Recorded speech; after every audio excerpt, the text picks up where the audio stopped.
안녕하십니까? 허피스트입니다. 새해 복 많이 받으시기 바라겠습니다. 자, 오늘 말씀드릴 주제, 경제가 잘 되려면. 우선 제가 경제에 관해서 오늘 말씀드리기 전에 두 가지 전제가 필요합니다. 첫째는 경제는 항상 성장해야 되는가 하는 것입니다. 두 번째는 고용이라는 것도 계속 늘어나야 되는가 혹은 줄지 않아야 되느냐 하는 것입니다. 그러나 이 두 가지를 신하라고 말씀드리는 이유는 지금의 이 환경에서, 즉 4차 산업혁명 이런 환경에서 경제가 계속 성장하고 고용도 계속 늘어난다 혹은 줄어들지 않는다 하는 것은 불가능하다는 얘기입니다. 우리 과거에 경제 성장 많이 해봤지 않습니까? 고용도 늘어봤지 않습니까? 그러나 결과가 어떻습니까? 잠깐 회피한 것 같지만 그러나 지속적인 우리 국민들의 개개인 행복이 달성되고 있지는 않죠. 자, 일단 그걸 전제로 하고 우리가 그러한 고정관념에서 벗어나는 생각을 하면서 오늘 말씀을 드리겠습니다. 자, 우리 안타깝지만 이 촛불혁명으로 출발한 우리 기대받는 문재인 정부, 또 익숙한 우리가 과거에 봐왔던 그런 경제개혁이 실패하는 거 아닌가 하는 우려가 많습니다. 기득권 세력의 저항은 항상 있죠. 이걸 또 두려워합니다. 과감하게 개혁을 못하고 공적 책임성을 강화하는 그런 개혁정책을 실행하기를 주저하고 있습니다. 이 실망하니까 지금 지지율이 떨어지고 있었죠. 또 최저임금 인상과 주 52시간 근무제 이런 것들은 먼저 대책을 잘 세워놓고 실행해야 되는데 충분한 대책을 세워놓지 않은 상태에서 거꾸로 이걸 먼저 하니까 부작용이 너무 심하게 나오고 있죠. 또 정권 초기에 과감하게 강력한 계획을 실시해야 되지만 그걸 못하고 머뭇거리다가 지금 보수 언론과 야당의 집중적인 공격을 받고 있습니다. 또 경제는 항상 어렵죠. 경제가 어렵지 않은 때는 없습니다. 우리도 이거 고정관념을 벗어나야 됩니다. 그래서 지금 익숙하게 보수 야당과 언론은 민주정권의 개혁정책 자체가 문제인 것처럼 얘기를 하고 있습니다. 옛날에도 그랬죠? 그래서 정권은 그럼 또 초조해집니다.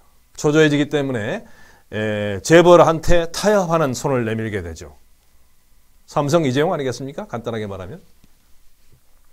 그리고 초기에 개혁을 추진하던 그러한 인사들은 짐을 싸고 떠납니다. 그러면 들어오는 사람들은 늘 있었던 관료들이 그 자리를 차지하게 되는 거죠. 그래서 기존의 그러한 패러다임, 즉 앞으로 계속 발전하지 못하는 어떤 그 고정된 정체된 패러다임이 유지가 되고 있습니다. 결론적으로 경제 권력은 교체되지 않는다 하는 것입니다. 이런 걸 많이 봐왔죠. 우리가 기시감이라고 하지 않습니까? 그래서 과거에 바로 노무현 정부가 바로 이랬던 것입니다.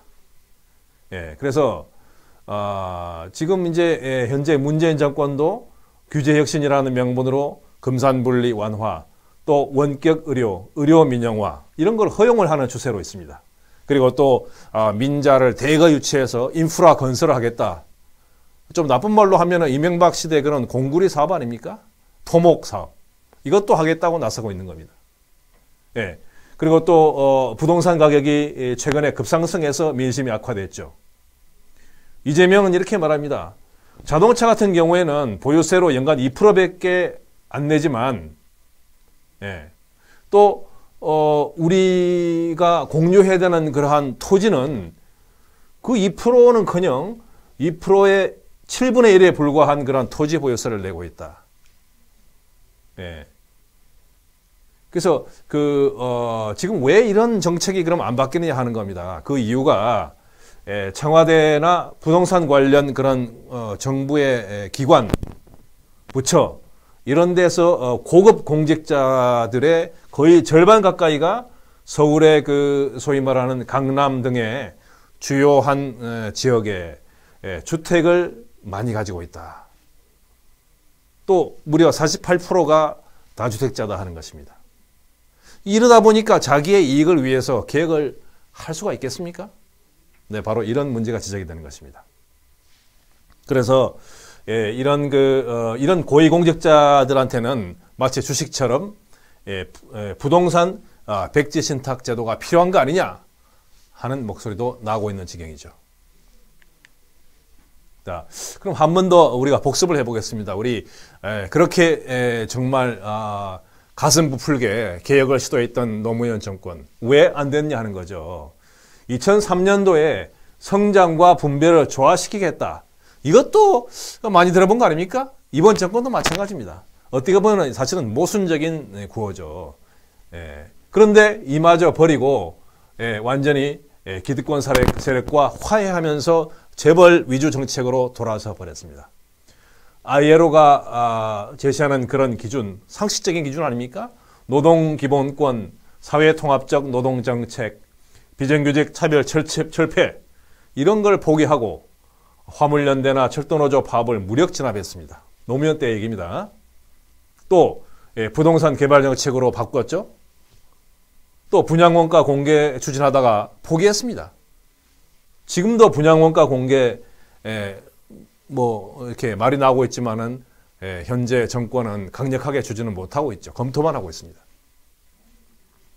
네, 그래서 지금 우리나라에 개혁 과제가 수없이 많습니다만은 첫 단계는 그 소수가 아니죠, 사실은.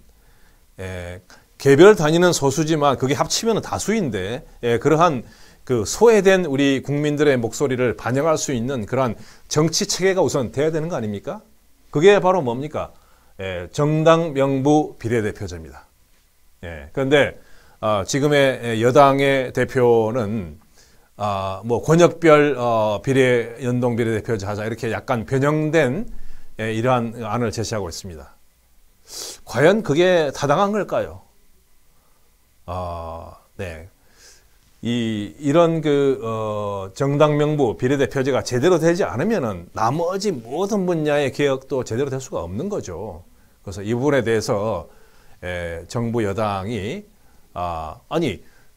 오히려 문재인 대통령은 순수한 독일식 연동 비례대표제를 지지하고 있습니다. 그러나 여당이 특히 여당의 대표가 이걸 뭔가 좀 기득권 유지를 위한 것인지 주장하고 있죠. 이거 과감한 어떠한 결단이 필요합니다. 그래서 이런 개혁이 부진한 원인이 뭘까요? 대통령이 아무리 올바른 정책 방향을 잡고 앞서가도 그 장관들이나 관료들 이러한 집단이 따라주지는 않고 밑에서 오히려 흔들어 버리면 항상 그랬죠? 되는 게 없습니다.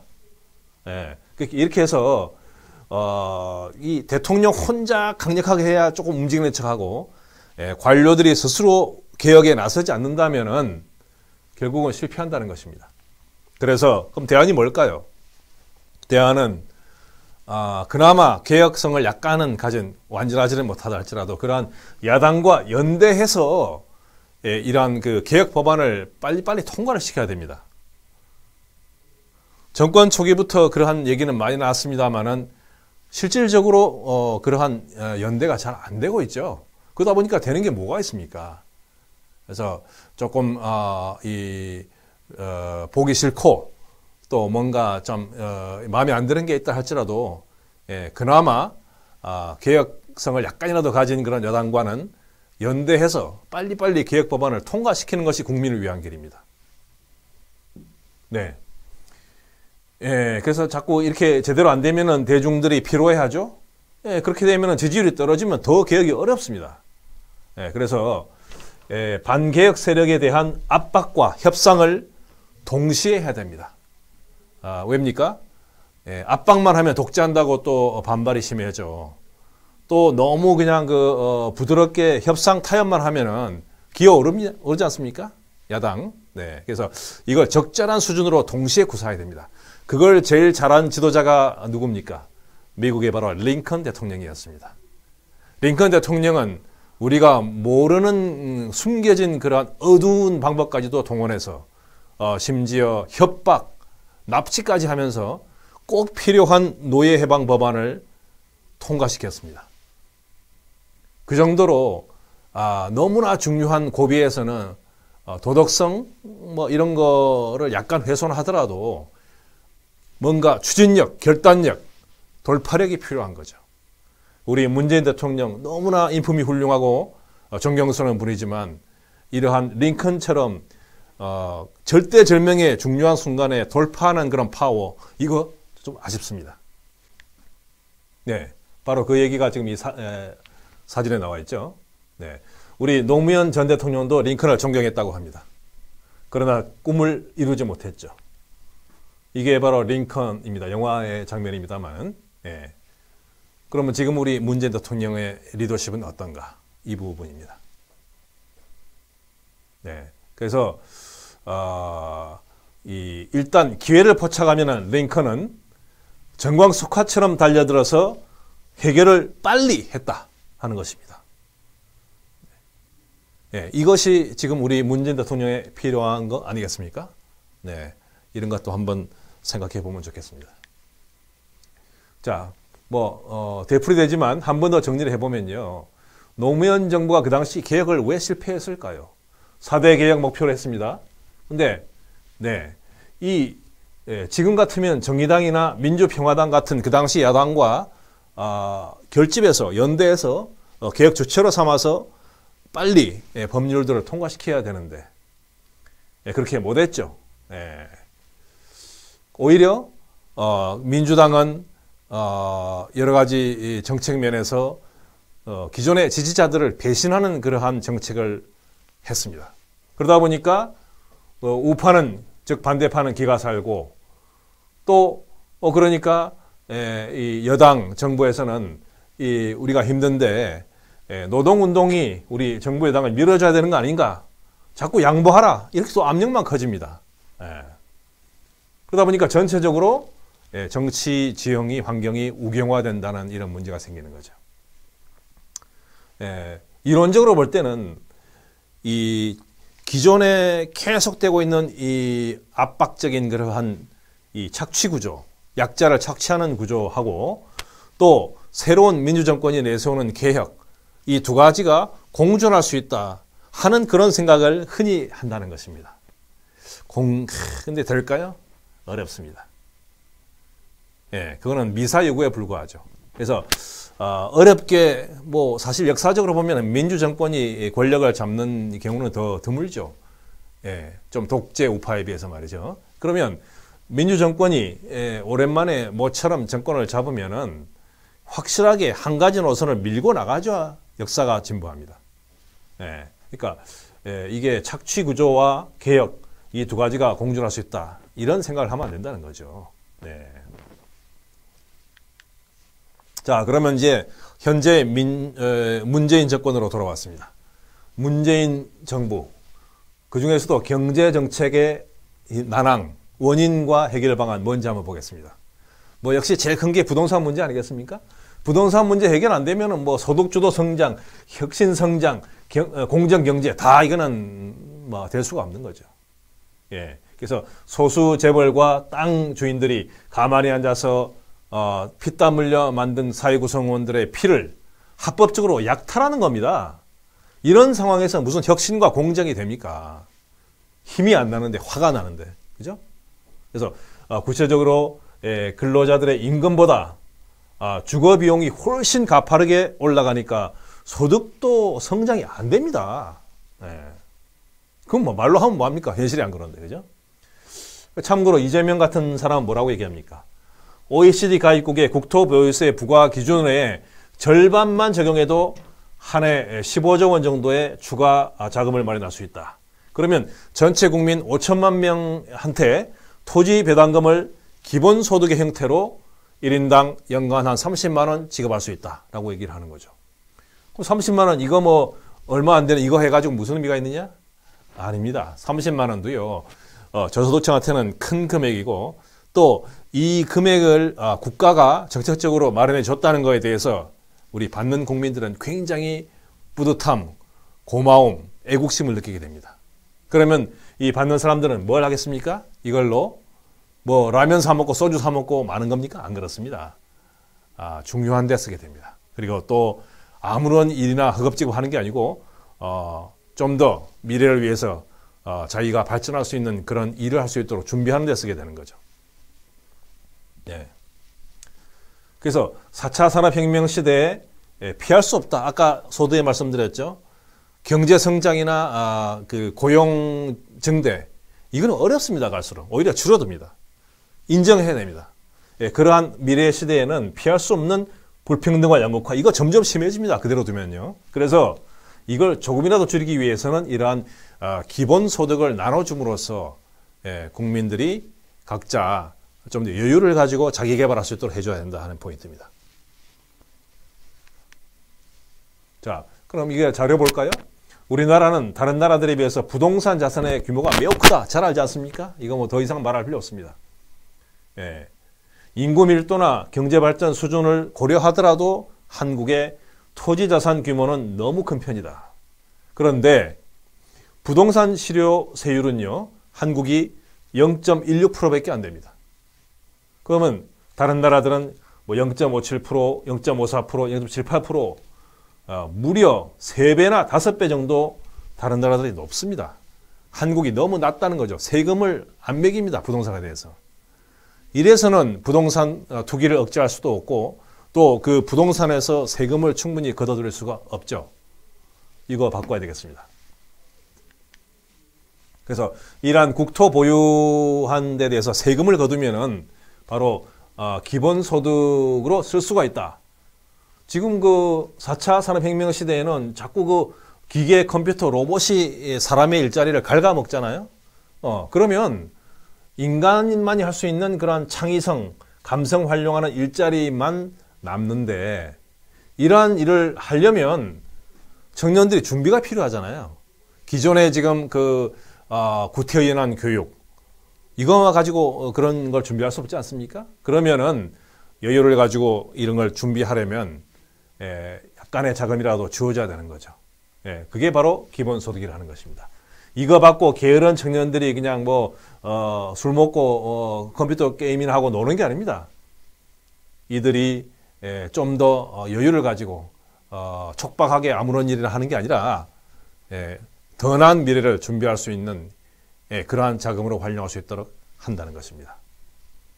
그래서 북한 문제도 마찬가지죠. 북한이 개방해서 이 자본이 투입돼서 경제가 성공한다 하더라도 지금 남한처럼 똑같이 양극화 이런 것이 된다면은 더 문제가 커지는 거죠.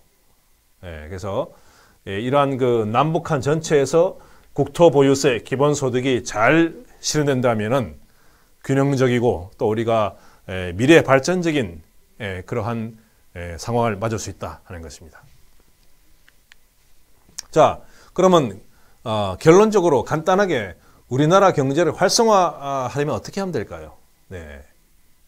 뭐 이거 뻔한 거 아니겠습니까? 이 독일처럼 지금 세계적으로 현재 경제가 잘 되는 나라의 특징은 한마디로 말하면은 중소기업이 잘 됩니다. 중소기업이. 그럼 중소기업이 왜 잘 될까요? 중소기업이 대기업과 경쟁하는 게 아닙니다.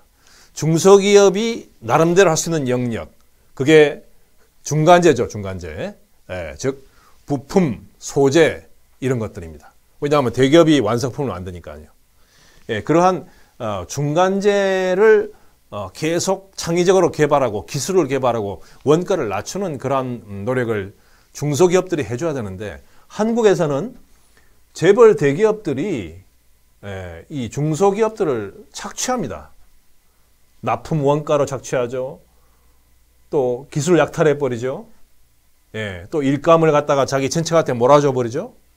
또 중소기업이 좋은 제품 개발해서 좀 하려고 하면은 나한테만 독점 납품하라. 그렇지 않으면 아예 안 사주겠다. 전속 납품제. 이 세계적으로 유례가 없는 이러한 착취 제도입니다. 이러한 것을 없애지 않으면 우리나라가 독일처럼 중소기업들이 잘 될 수가 없죠. 중소기업들이 고용의 대부분 90%를 차지하고 있는데 중소기업들이 잘 안 되면은 고용도 증가할 수가 없는 것입니다. 네, 그런 거죠. 지금 우리 이 프랜차이즈 가게들 문제는 많이 좀 개선되고 있죠. 덕분에. 예, 이거는 뭐 잘 되고 있습니다. 그래서 우리가 나아가서는, 협력이익공유제라고 하는 거.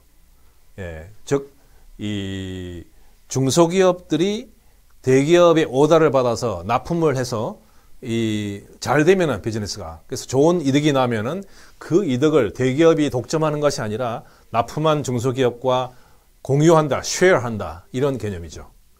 이런 거 선진국은 이미 되고 있습니다. 마치 우리나라에서만 하는 것처럼 얘기하는데 아닙니다. 다 하고 있습니다, 선진국이. 우리나라도 선진국이 되기 위해서는 이거는 불가피하게 해야 한다 하는 것입니다. 자, 그러면 또 한 가지 이제 거시적 차원에서 필요한 게 뭐죠? 사회적 대타협 아닙니까? 지금 우리 아시다시피 카카오 라이드 관련해서 택시 업계와 지금 갈등이 심하잖아요. 그래서 지금 카카오 측에서 양보해서 이제 조금 이제 협상하려고 하는데 아직도 노조 측에서는 머뭇거리고 있습니다. 사회적 대타협 이거가 잘 돼야지 경쟁력이 사회 전체적으로 높아지고 경제가 잘 될 수 있습니다. 그러면은 잘 되는 그런 덴마크나 핀란드 이런 북유럽은 어떻게 했을까요? 이거 한번 보겠습니다. 자기들은 이걸 flexicurity라고 말합니다.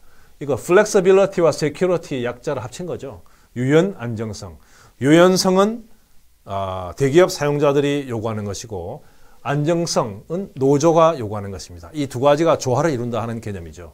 네, 그래서 예를 들어서 노동자들은 해고될 때 선진국에서는 보통 2년 이상 실업급여가 보장이 되는데 덴마크나 핀란드는 그거보다 2배인 무려 4년간이나 보장이 됩니다.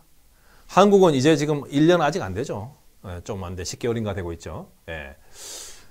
또 저소득 그룹은 해고 전 급여의 거의 90%까지 합니다. 우리나라는 아까 말씀드린 아직 그 절반도 안 되는 평소 급여에 이렇게 주고 있죠. 그래서 이렇게 사회적 대타협을 잘하면은 노사 갈등이 해소되고 그렇게 해서 단합돼서 산업의 경쟁력이 생긴다는 거. 그러면 이런 대타협을 하려면은 노조 경우에도 대표성이 있어야 하잖아요. 근데 한국에서는 노조 가입자가 너무 적습니다. 그러니까 대표성이 의문시되는 것입니다. 근로자가 2,100만인데 한국노총 가입자가 200만 명. 뭐 민주노총 좀 더 있겠습니다만 합쳐봤자 이게 가입자가 얼마 안 되는 거죠. 그래서 이 선진국의 정부 핀란드 같은 경우는 오히려 노조 가입을 독려를 합니다. 그래서 노조 회원들이 많아져야 대표성이 생기고 한번 타협하면은 그것이 실현된다는 것입니다. 근데 이렇게 대표성이 적으면은 자꾸 그냥 그 노조 리더가 합의를 해도 정부나 사용자 측하고 이게 뭐 대표성이 없다는 것 때문에 자꾸 뒤집히고 말이죠. 이런 문제가 생기죠. 네. 그래서 노조 조직률 참고로 보면요. 우리나라 10.2%밖에 안 됩니다. 근데 북유럽 나라들은 67%에서 83%, 영국이나 일본도 20% 정도 수준은 되죠. 그래서 우리나라가 이게 너무 적기 때문에 하기야 뭐 국제노동기구 ILO의 요구사항도 지금 못 지키고 있는데 노조 가입을 우리나라 정부가 독려할 수준이 될까요? 안타깝습니다. 자, 반면에 또 우리 기업한테는 상속세를 완화할 필요성이 있다고 저는 느낍니다. 뭐냐면요. 기업을 어쨌든 간에 기업인들은 굉장히 오랫동안 여러 가지 헌신적으로 노력을 해서 가꿉니다. 근데 기업을 나중에 이제 본인이 나이가 들어서 이제 승계를 하고 싶은데 자기 자식한테 주고 싶을 수도 있고 또 기업 내부의 다른 후계자한테 주고 싶을 수도 있습니다. 근데 자식한테 줄 수도 있습니다. 자식이 유능하다면 말이죠. 네. 그래서 줄 때 일본이나 독일 같은 데서는 아주 활발하게 가업 승계가 되는데 그래서 100년, 200년 지속하는 기업들이 많습니다. 우리 알고 있죠. 근데 한국에서는 이런 게 참 드뭅니다. 왜 그럴까요? 예, 상속세율이 그 중에 하나의 이유입니다. 우리나라 상속세율이 약 50%나 됩니다. 근데 독일 같은 경우에는 실질적으로는 상속세율이 한 5% 정도밖에 안 된다는 거죠. 예, 그리고 OECD 평균은 약 26%입니다. 상속세가 너무 높다 보니까 안 그래도 여러 가지 뭐 돈 빼돌리는 재주가 많은 대기업 재벌들이 자식들한테 승계하기 위해서 여러 가지 꼼수를 부리죠. 대표적인 사례가 지금 삼성 그거 아닙니까? 삼바 얘기 그거 아닙니까 바로? 네. 그래서 이거는 아예 현실적으로 상속세율은 낮춰주고 그 다음에 법을 철저하게 지키도록 감시하는 게 낫지 않겠나 하는 생각이 듭니다. 또 인구 문제도 우리가 한번 생각을 해봐야 됩니다.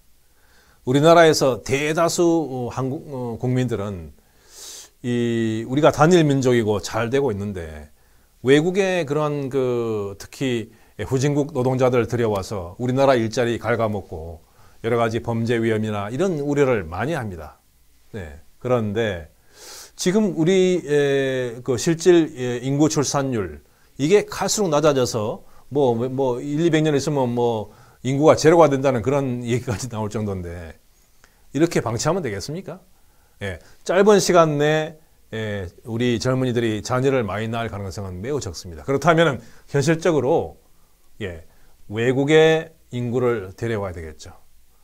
단기적으로는 북한 교류가 활성화되면 북한 인구 유입, 그 다음에 동북 삼성 중국 쪽의 인구, 또 나아가 동남아 인구나 이러한 외국 인구도 데려와서 우리가 충분한 시장 형성, 그 다음에 인력, 노동 인력 확보 이런 것도 우리가 검토해야 됩니다. 인구가 너무 적어서는 이거는 뭐 경제 성장도 안 되고 나라가 유지될 수가 없죠. 이런 것도 한번 생각을 전환할 필요가 있다는 것입니다. 자, 그런데 말이죠. 반면에 우리 보수 언론에서 흔히 말하는 반기업 정서 이건 또 다른 시각이 필요합니다. 이 기업가 정신이 숨을 못 쉰다 이런 얘기를 많이 하는데요. 근데 이유가 뭐겠습니까? 그게 반기업 정서나 규제 때문이 사실은 아닙니다. 오히려 한번 사업했다가 잘못되면은 더 이상 재기 못하는 그러한 환경 때문에 반기업적이라는 것이죠. 정부가 규제를 많이 해서가 아닙니다. 즉 이러다 보니까 다들 실패를 두려워해서 공무원, 부동산 이거로만 몰리지 않습니까?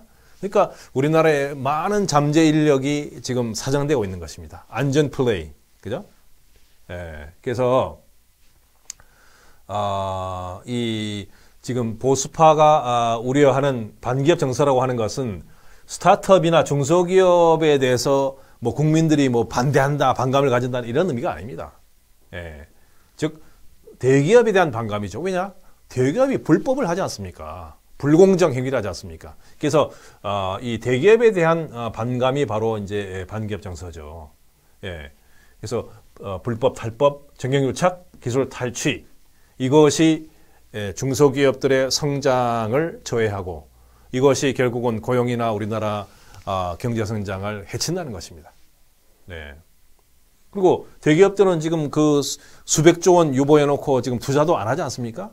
그 뭐 이유는 있죠. 그러니까 돈이 돌지 않습니다, 시중에. 그래서 대기업이 이러한 불법, 탈법, 정경유착, 기술 탈취를 더 이상 안 하고 부동산 투기도 안 해야 투자금이 신기술 벤처와 중소기업에 몰릴 수 있겠죠. 그리고 고용도 확대되고 경제가 활성화되겠죠. 근데 문제는 그러면은 이렇게 좋은 환경이 됐다고 치자는 거죠. 중소벤처를 어떻게 키울 것인가? 이거는 좀 이따 또 얘기해 보겠습니다. 바로 이겁니다. 즉 처음부터 말씀드린 경제 성장 활성화의 주축, 중소기업, 구체적으로 말씀드리면은 중간재를 잘 개발하고 마케팅하고 해야 되는 그러한 중소기업들이 어떻게 하면 잘 될 수 있는가 하는 것입니다. 답은 바로 경제 생태계, 즉 구조를 혁신해야 된다는 것입니다.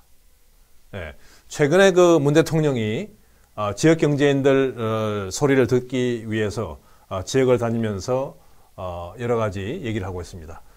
인프라 제조업 고도화, 스마트화 이런 거 하겠다. 그 다음에 규제는 철폐하겠다. 이렇게 말씀을 하고 있습니다. 그런데 과연 그런 인프라를 더 만들고 또 공장을 스마트화하고 규제를 해제하면은 지역의 경제가 잘 될까요? 그런데 꼭 그렇다고 볼 수는 없습니다. 지금의 지역 경제가 불황이고 어려운 이유는 인프라나 스마트 공장이 없어서가 아닙니다. 네, 그거는 규제 때문도 아닙니다. 한마디로 돈이 모자라기 때문이죠. 돈이 돌지 않습니다. 그러면 왜 돈이 안 돕니까? 막대한 돈을 대기업들이 금고에 쌓아두고 투자도 안 하고, 또 그 자금을 또 상당히 가진 금융권도 중소기업들에 풀지 않죠, 잘. 그 중소기업들과 상생 차원의 분배도 안 하지 않습니까? 독점 대기업들이 말이죠. 그래서 이러한 점을 해결하지 못한다면은 어떤 다른 묘안을 찾아도 중소기업 경제, 나아가서는 나라 경제가 활성화될 수 없다는 것입니다. 그래서 우리나라는 지난 반세기 동안 대기업 주도의 수출 중심 경제, 이것만을 그냥 거의 뭐 일방적으로 고수를 해왔죠. 그러다 보니까 더 많은 숫자, 그 다음에 고용의 대부분을 차지하는 중소기업들은 어려웠죠. 또 내수시장이 취약해집니다. 그러니까 경제가 부실하다는 거죠. 그래서 경제 성장이라고 하면은 다들 기업 도시, 인프라, 대기업 유치 이런 것만 생각합니다. 한마디로 머리가 굳어 있는 거죠. 그래서 우리는 한번 발상을 전환해야 됩니다. 어떻게 해야 될까요? 즉 악순환의 연결고리를 끊어야 된다 하는 것입니다. 그래서 즉 시장 만능, 시장에 무조건 맡겨야 된다. 정부가 개입하지 마라. 뭐 시민단체도 그냥 조용히 해라. 이런 시장 만능주의, 그 다음에 이익 만능주의, 돈만 벌면 된다. 비정규직 근로자 안전 이런 거 필요 없다. 이렇게 바로 이익 만능 아닙니까? 이러한 그 사고방식, 이러한 경제를 극복을 해야 됩니다. 그러기 위해서는 지역에서 순환이 잘 되는 지역순환 경제, 그 다음에 사회적 가치를 중시하는 사회적 경제, 이런 걸 활성화시켜야 됩니다. 그죠? 그래서 결국 중앙정부와 재벌들에 독점되고 대기업들에 과점된 그러한 황폐화된 경제 생태계를 혁신적으로 재구성을 해야 된다 하는 것입니다. 그래서 재구성하는 거 이제 방법론이 나와야 되겠죠. 그리고 마지막으로 제가 드리고 싶은 말씀은 최근에 그 케임브리지의 장하준 교수가 주장했던 것입니다. 즉 지금까지 제가 말씀드린 거 다 그 장하준 교수도 거의 똑같은 얘기를 합니다. 근데 이분이 추가적으로 제안하는 것은 이제 그동안 우리나라 경제를 주도해왔던 대기업들이 많이 했던 그러한 반도체니 자동차니 화학, 중화학, 기계 이런 것들은 이제 사양산업이 되고 있다. 산업 변화, 사회 변화에 따라서 말이죠. 그러면 새로운 먹거리, 새로운 산업을 우리가 개발해야 된다. 그것을 기업들한테만 맡겨놓으면 안 된다. 즉 뭡니까? 정부도 나서줘야 한다는 겁니다. 이러한 얘기를 또 다른 분도 최근에 하는 걸 제가 봤습니다. 그래서 제가 그걸 보면서 느끼는 것이 그러한 위원회가 필요하겠다. 왜냐? 우리 그 영화 보시면 아시겠습니다만은 이 IMF 위기 직전에 이러한 그 자원 배분이 왜곡되고 투자가 엉망이 되고 특히 삼성이 할 수도 없는 하지도 못할 그러한 자동차 산업을 갖다가 해먹으려고 말이죠. 대우를 일부러 어떻게 하고 이런 얘기가 있지 않습니까? 이렇게 대기업들, 독점 자본들이 알아서 하게 하면 이게 자원이 왜곡이 됩니다. 그리고 낭비가 되죠. 따라서 지금 이러한 또 다른 경제 변혁기에는 정부가 IMF 때 늦었습니다. 그러나 지금은 미리 정부가 충분한 시간을 가지고 전문가들과 함께 하나의 위원회를 만들어서 신산업 개발 어떤 위원회 이런 걸 만들어서 다 같이 머리 맞대고 연구해서 어떤 중복이나 낭비를 없애고 그야말로 업계가 역할을 분담해서 또 연구하는 연구소 측과 대학 또 중소기업들과 이렇게 하나의 그 네트워크를 처음부터 잘 기획하는 그러한 그 플랜이 있으면 좋겠다 하는 겁니다. 네, 이러한 그 플랜을 통해서 처음부터 그런 낭비나 갈등 요소를 갖다가 없애고 아까 그 말씀드렸던 노동계와 사회적 대타협도 하고 이렇게 한다면 우리나라가 또 한 번 경제적으로 특히 남북교류 이 중대한 이벤트를 앞두고 도약할 수 있지 않을까 하는 그러한 소망을 가져봅니다. 오늘 강연 마치겠습니다. 허피스트였습니다.